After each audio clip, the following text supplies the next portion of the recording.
Ya. Makanya setiap kejadian di akhir zaman selalu diakhiri dengan bencana yang sifatnya air samudra yang mengguyuri permukaan bumi, itu selalu. Dan mana orang yang bisa mendekatkan diri dengan alam, ya enggak, istilahnya enggak kena. Ibaratnya cokro panggilingan. Cokro itu adalah roda yang selalu berputar dan berulang-ulang, roda waktu.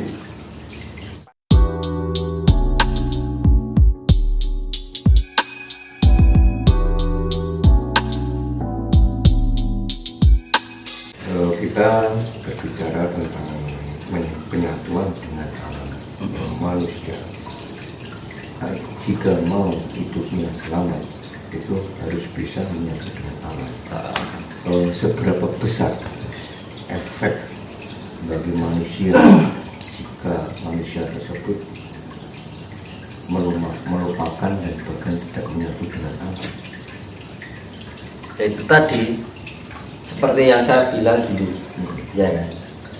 Ibarat ini sepeda pancal, ontel itu, ini ada capnya ya, iya kan? Ketika dia berjalan di lelumpuran, kan kotor nih, ya kan?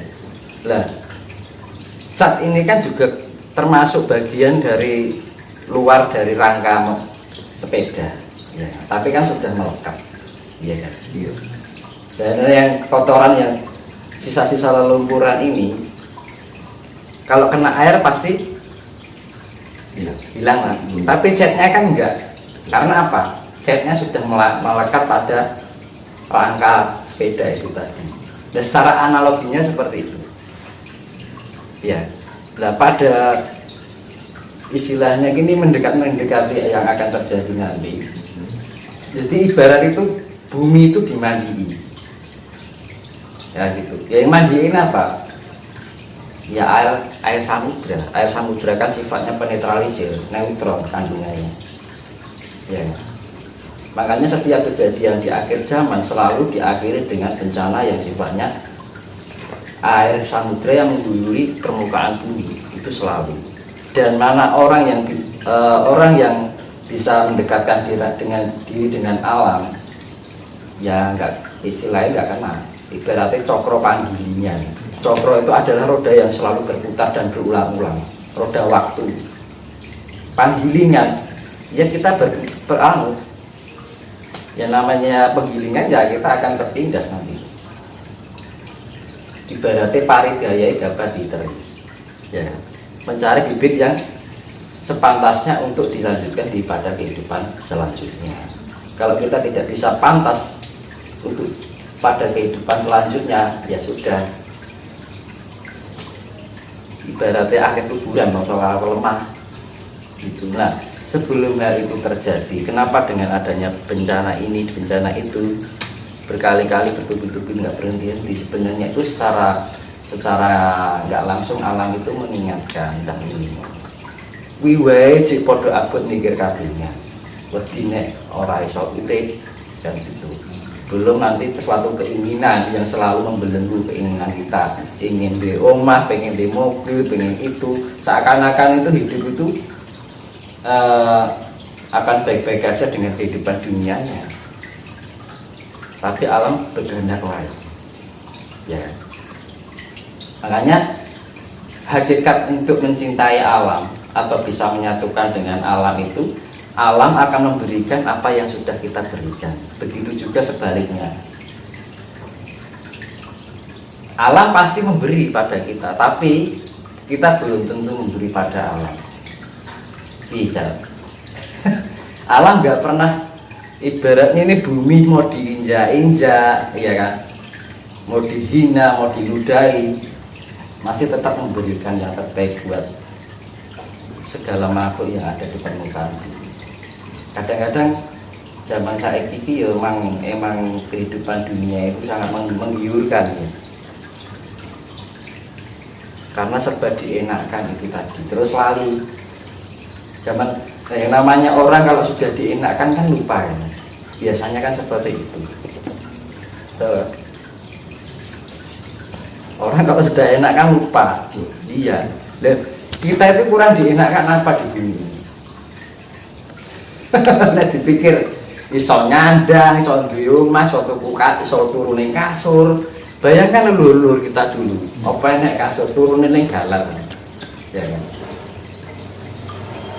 Ibaratnya leluhur kita itu memperjuangkan biar anak cucu kita itu nanti kelak hidup mendapatkan hidup yang layak. Tapi sekarang setelah cucu-cucunya mendapatkan kelayakannya, apa ya udah kelingan karo leluhur? Kan enggak kan? Iya toh gitu. Hal-hal sepele yang setiap hari kita lakukan dan kita sadari. Akhirnya apa? Kita kelihatannya karma sedikit, lama-lama menjadi buruk.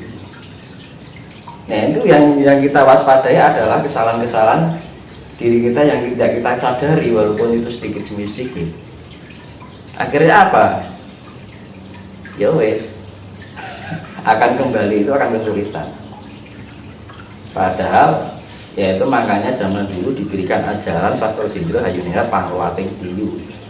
Biar apa manusia biar selalu ingat pada alamnya, biar selalu ingat pada Tuhannya untuk kembali pada Tuhannya, biar mengenal asal usulnya, ya gitu kan. Dianalogikan gampangannya. Kita berangkat hidup itu seperti kita pergi ke pasar, ya kan. Kita berangkat dari rumah, ya kan. Kita ke pasar yang di tempat. Kenapa saya analogikan pasar? Karena pasar itu beraneka ragam. Ada yang baik, ada yang jahat, ada yang merah, ada yang hijau, ada yang macam-macam, ya kan. Di dalam kehidupan pasar itu kita bertransaksi dalam kehidupan yang sifatnya tukar menukar, jual beli. Dan kita nggak lama-lama ke pasar, akhirnya kembali ke rumah. Analoginya hidup itu seperti itu.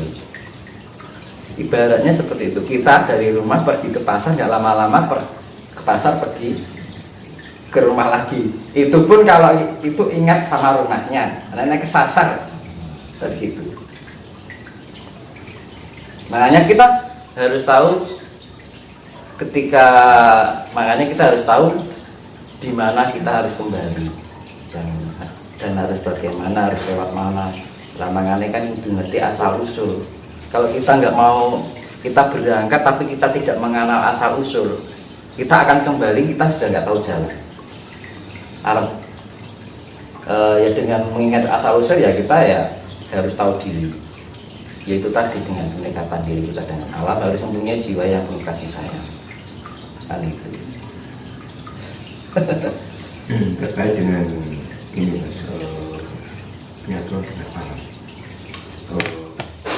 ada nggak treatment khusus yang harus kita lakukan tiap hari sebagai bukti penyelarasan atau penyatuan dengan alam?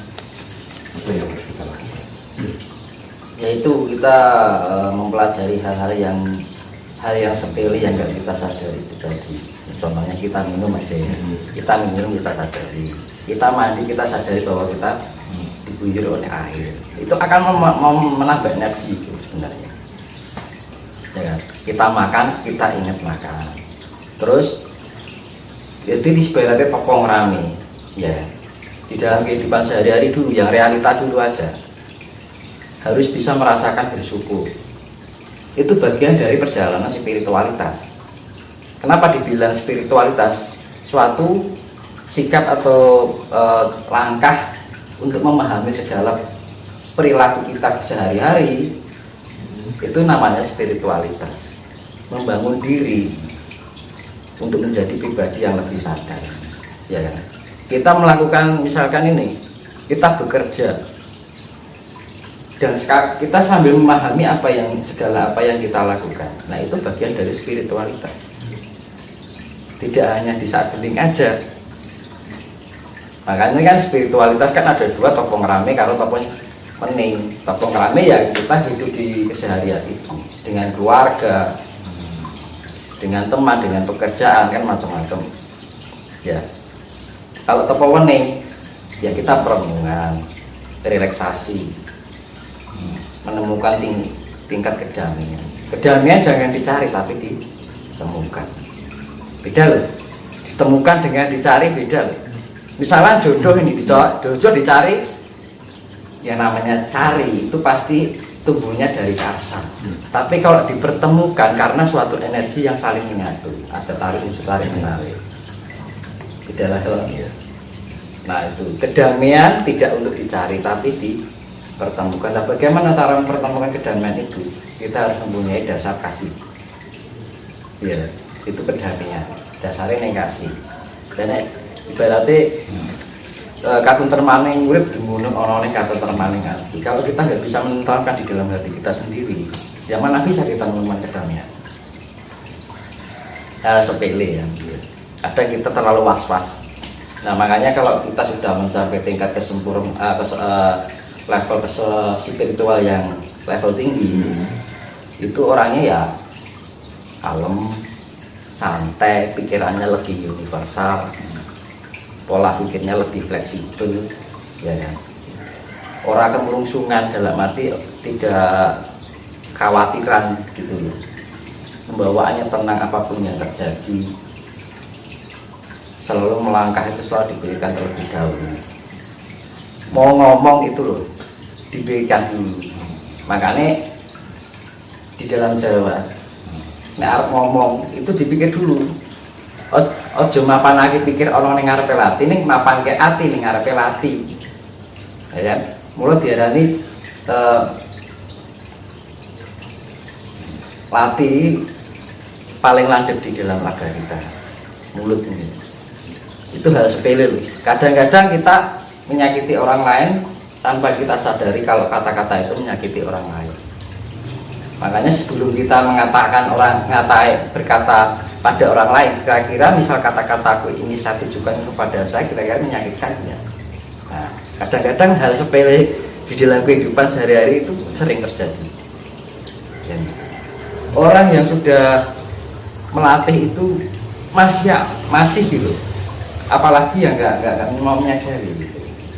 Makanya ada orang yang ngomongnya seenaknya sendiri tanpa memikirkan kata-katanya menyakitkan hati orang lain. Makanya kan kudu iso mapanke ati ning ngarepe lati. Jangan mapanke pikir ning ngarepe lati. Kalau kita berbicara tentang spiritual,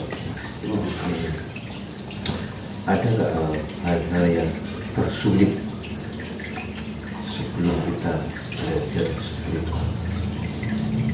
Ya spirit itu biasanya ya semakin kita mengarah kebaikan itu ujiannya semakin banyak. Ya kita mendapat terpakan masalah keluarga, ya masalah cinta, masalah apapun dalam kehidupan dunia, yaitu untuk melatih tingkat kesabaran kita, ketenangan diri kita. Makanya kan hidup itu yang namanya perasaan senang, sedih, bahagia, gembira, ya kan? Itu kan selalu berulang-ulang terus, ya kan? Kehidupan itu sekarang sudah senang, besok susah lagi. Setelah susah dilewati, senang lagi. Setelah senangnya berlalu, susah lagi. Terus roda waktu itu selalu berputar gitu. Tapi di dalam momen-momen yang kita melewati itu, kita harus bisa menyadari, harus bisa mengambil hikmahnya. Kalau kita nggak mau mengambil hikmahnya, kita nggak bisa menggali apa yang terkandung di dalam perjalanan itu tadi. Makanya kan kalau kita berjalan di tempat itu, oh lewat ini lagi. Lama-lama kalau kita sadari kan lama makin lama kan semakin hafal lagi, ya kan? Kadang-kadang hanya cuma lewat aja kan gitu kan, nggak dipahami. Akhirnya kenal lagi, kan makanya gitu kan. Makanya kan orang yang menjadi berhasil itu karena sering mengalami kegagalan. Orang menjadi kuat karena sering mengalami kelemahan. Orang menjadi baik karena belajar dari kesalahan. Kita memahami kesalahan kita. Tanpa kita bisa memahami kekurangan kita, yang nggak mungkin kita akan bisa menjadi lebih baik lagi. Gitu. Kita ibaratnya mau senang harus berlatih dari kesedihan, penderitaan. Ya, dari penderitaan ini kita pahami, setiap kita ambil hikmahnya. Jadi misalkan lewat itu lagi, kita penangannya lebih lain, lebih tenang dari sebelumnya gitu loh. Ya kan? Kadang-kadang kan orang hidup tuh dari muda sampai tua gitu terus nggak ada perubahan.